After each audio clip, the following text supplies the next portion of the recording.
Hi and welcome. Today we're going to talk about our upper back.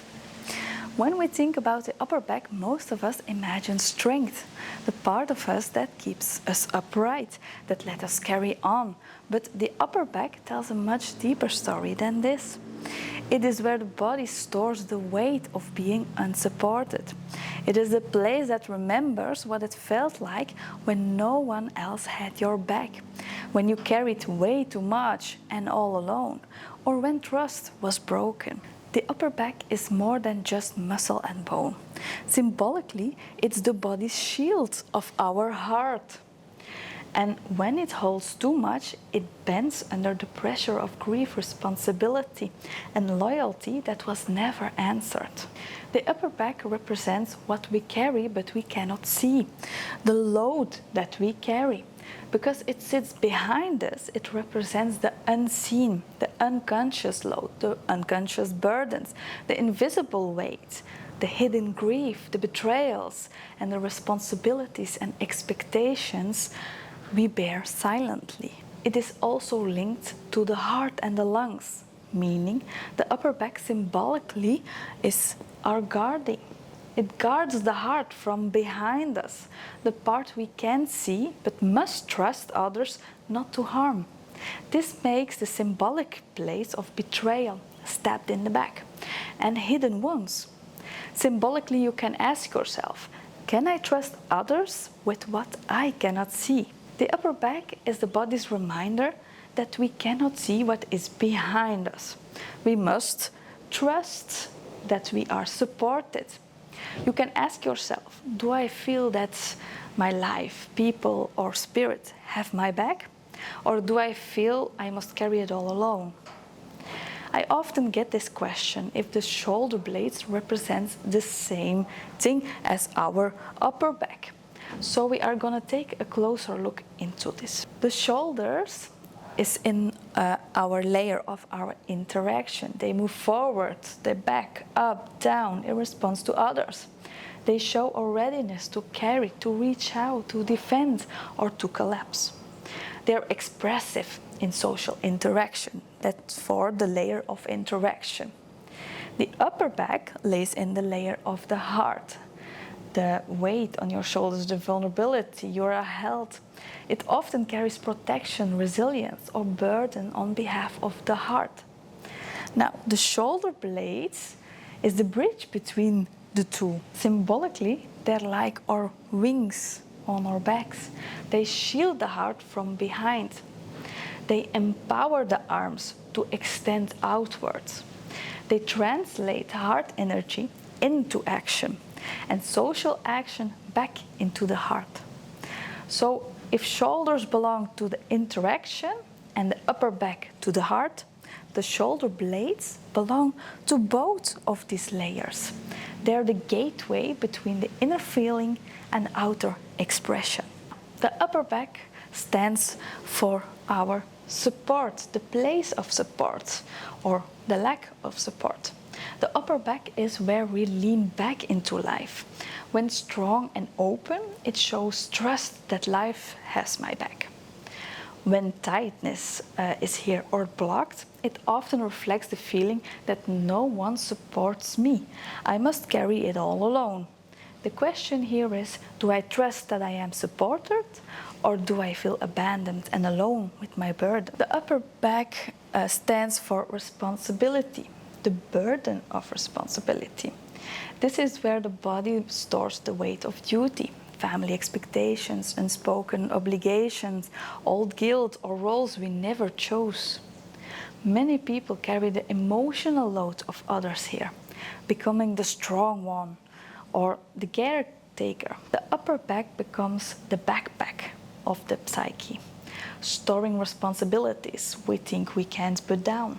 The upper back also stands for protection. The chest, the heart is vulnerable from the front, but the upper back protects it from behind.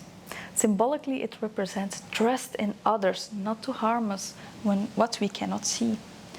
When wounded, this area holds the memory of betrayal, stabs in the back, or lack of safety. The meaning here is, can I trust others with what I cannot see? The upper back also stands for an archive of grief. The upper back, especially between the shoulder blades is often storage place of the unexpressed grief. People say, I feel a weight on my back, I feel something pressing me down, or I'm carrying sadness I can't release. It's grief that has been pushed behind us instead of processed. This is the body's way of saying your sorrow still wants to be witnessed. It doesn't leave your body, it stays here between the shoulder blades. Upper back also stands for freedom. It's the place where our wings grow. When burden is released, this is where freedom, expansion, and lightness arise. Symbolically, it is the threshold between being weighed down and learning to rise up. Here the body can ask, what could I become if I laid down my weight? Examples of what this represents is like, people have let me down before, I can't trust anyone to have my back. Or I carry my family, my work, my responsibilities. I've been betrayed, stabbed in the back, and I'm not sure I can open up again. I'm exhausted from being the strong one. When this area is blocked in the back, what it may symbolize in life is struggling to ask or to receive help, feeling unsupported in relationship, in work, or in your family. Carrying emotion that's weighing you down, like guilt, shame, or old grief. Everything that you think you left behind you, but it's still weighing you down. Difficulty trusting others. Also over responsibility, believing you must carry more than you share. Living under the pressure of expectations or perfectionism and external expectations of others. Now, the question the body is asking here is, what grief or betrayal am I still holding on? The core emotion stored here in the upper back is grief, especially unexpressed and unsupported grief, and fear of betrayal, not trusting others to be behind you. The upper back is where we put sorrow we couldn't fully feel to express. It's the weight we tuck behind us so we can keep going. That's why people describe a heavy weight on my back or something's pressing me down on my shoulders. It's the grief we carry alone, the silent burdens we never felt backed up in.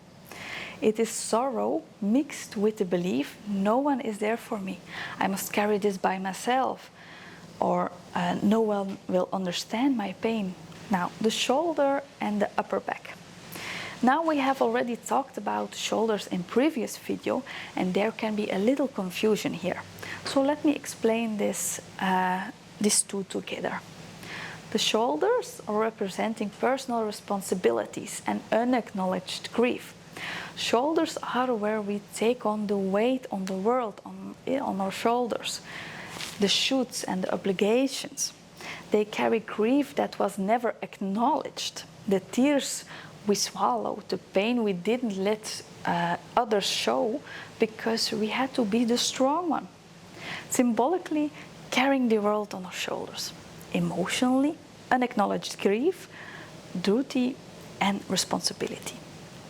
The question shoulders ask is, what am I holding up that I cannot put down? Now, in our upper back is more unsupported grief and trust. With the upper back, it is less about what we choose to carry and more about what is left behind us, often invisible, often unspoken. It stores unsupported grief, the sorrow and betrayals we carried alone, the feeling that no one else has my back.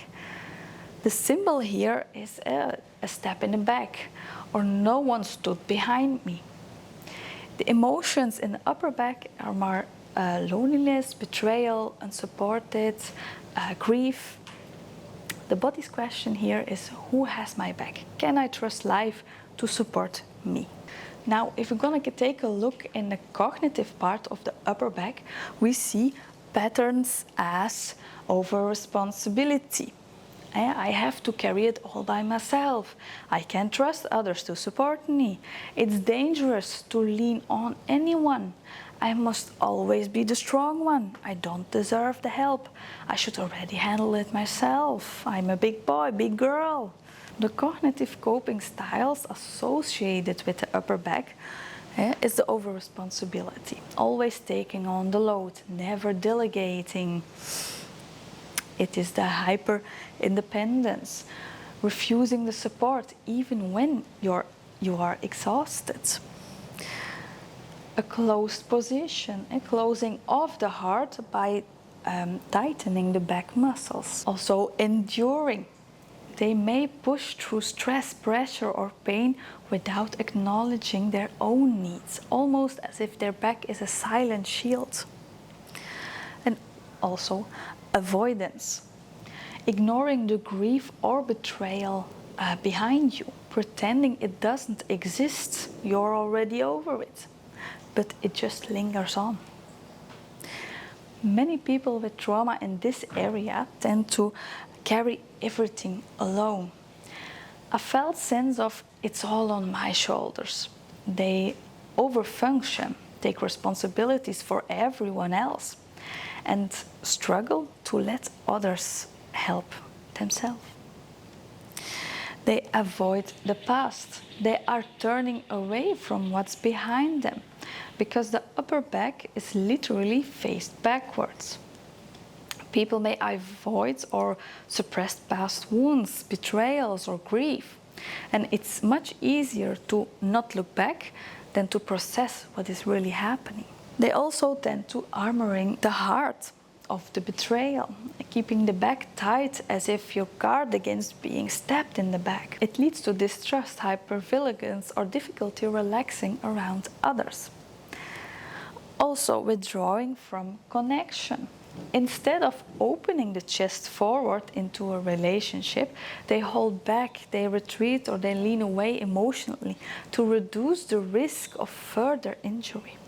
They mistrust the support that they get. Also the self-sufficiency. Hyper-independence grows here. I can't lean back into anyone. I can't trust support. I must hold myself up. What this area really needs in the upper back is, first of all, permission to lay down your burdens. You are not required to carry everything alone. Also, recognition of your worth. You deserve support. It is not weakness, it is strength. To trust, learning to trust carefully. Again, just little steps by little steps. Also, integration of the grief. Acknowledging unspoken pain instead of pushing it behind you, really seeing your pain and feeling it in your body. Also balance, allowing others to carry their part while you carry your own. And faith is knowing life, spirit or the community can have your back and you can have your support. Know that you understand what the upper back holds, the weight of the unsupported grief, the burdens, the feeling of having to carry more than was ever yours. The next step is not just knowing, but experiencing the release. Knowledge awakens the awareness, but the body needs to feel something different. And that's where the somatic exercises come in. Each of these practices gives your body a new message. That is safe to lay things down, safe to receive the support, and safe to trust again in little small steps. These are not just about fixing yourself, but about remembering your natural state, the light, supported, and free state. Let us move on a couple of somatic exercises. Sit or stand comfortably with your spine tall. Draw your shoulder blades back as if you're trying to gently pinch them together. Hold this for just a few seconds and then release as you breathe out. Repeat this movement 8 to 10 times. and notice how the muscles in your upper back wake up and start to feel more alive.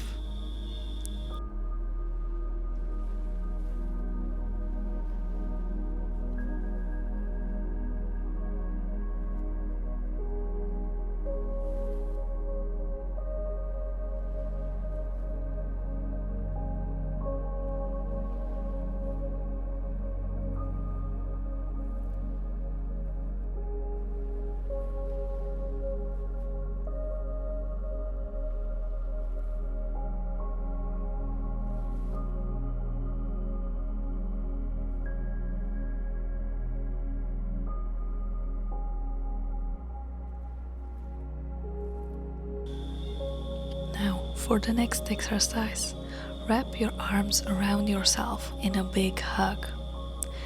Let each hand rest on the opposite shoulder. Take a deep breath in, filling the space between your shoulder blades. And as you exhale, gently push your shoulder down, deepening the stretch across the back. Repeat this 3 to 4 times on your own space.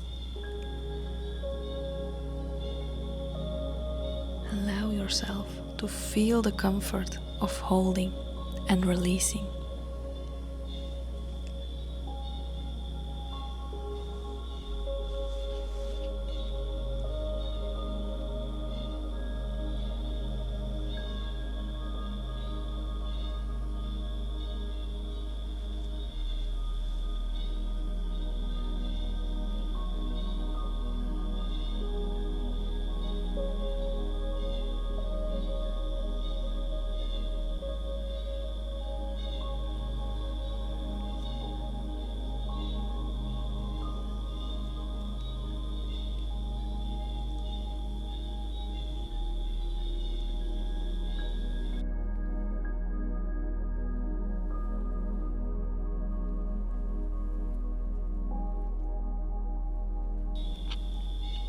Stand with your feet hip wide apart.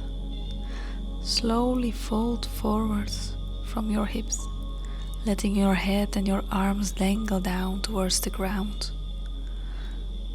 Allow the weight of your arms to soften the muscles in your upper back.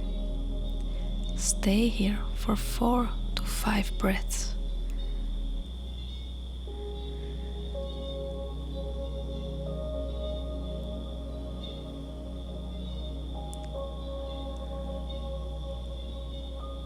And with every breath, go deeper, more relaxing, more letting go.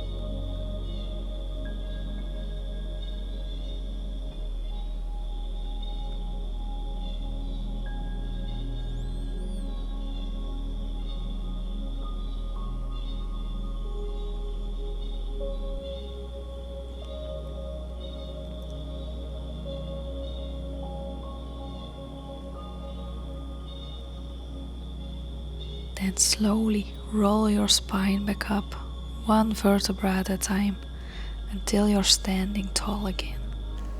As you've just experienced, the body doesn't lie.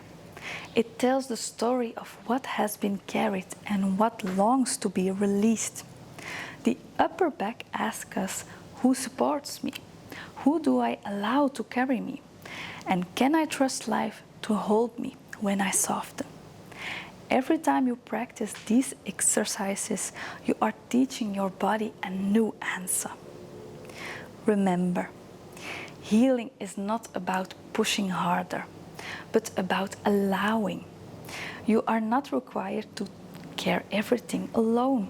You are worthy of the support. And when you take even 1 small step toward trust, the body begins to release what it has held for so long.